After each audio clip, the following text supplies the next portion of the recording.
আসসালামু আলাইকুম ভিউয়ার্স। আমি আজকে একটি প্রবলেম আপনাদের মাঝে শেয়ার করব।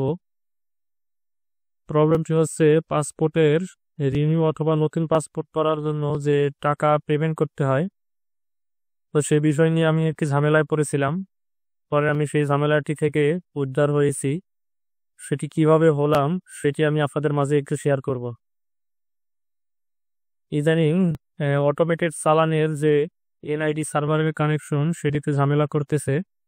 ম্যাক্সিমাম সময়ই এই সার্ভারটি কাজ করে না। আর এনআইডি কার্ড ভেরিফাই না করে যদি আপনারা পাসপোর্টের টাকা জমা দেন তাহলে সেটা দিয়ে আপনার কাজ হবে না। পাসপোর্ট অফিসে ফিঙ্গারপ্রিন্ট দিতে গেলে আপনাকে বলবে পুনরায় টাকা জমা করে আসো। তো এটির জন্য আমি কম্পিউটারের দোকানগুলিতে বেশ কয়েকদিন ঘুরেছি। তারা বলতেছিল যে এনআইডি সার্ভারের প্রবলেম, এটি ঠিক হয়ে গেলে আপনি আপনার টাকা জমা দিতে পারবেন। তো সেটি ঠিক হচ্ছে না। পরবর্তীতে একজন আমাকে পাসপোর্টের যে অন্যান্য অপশন রয়েছে সেটি থেকে আমাকে একটি চালান বের করে দেয়। সেটি দিয়ে আমি ব্যাংকে সেটি নিয়ে আমি ব্যাংকে যাই।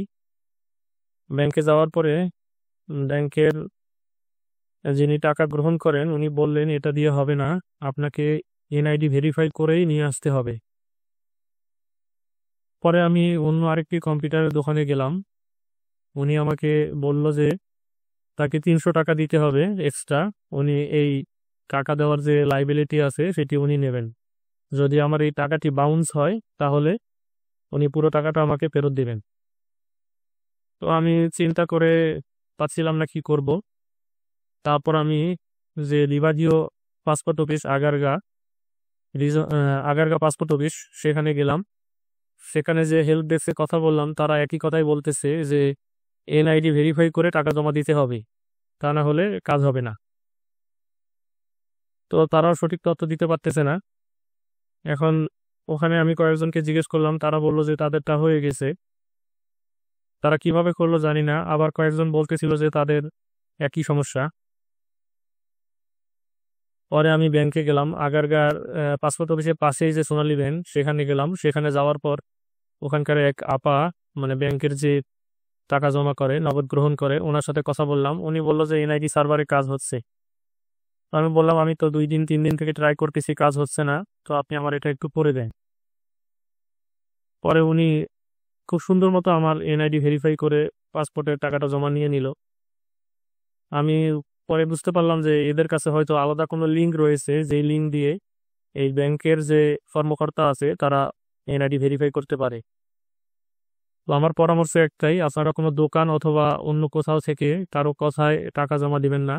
তাহলে আপনারা আপনাদের এই পাসপোর্টের টাকাটা আপনাদের পুরোটাই লস হবে। পুনরায় আবার টাকা জমা করতে হবে।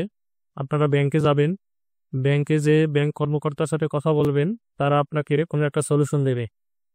তো সবচেয়ে ভালো হয় যদি আপনার পাসপোর্ট অফিসের পাশে কোনো ব্যাংক থাকে, সেই ব্যাংকে গেলে আপনার এই কাজটি খুব দ্রুত সলভ হবে। কারণ তারা সবসময়ই পাসপোর্টের টাকাগুলো জমা করে এবং তারা জানে যে এই প্রবলেমগুলো হলে কিভাবে সলভ করতে হয়।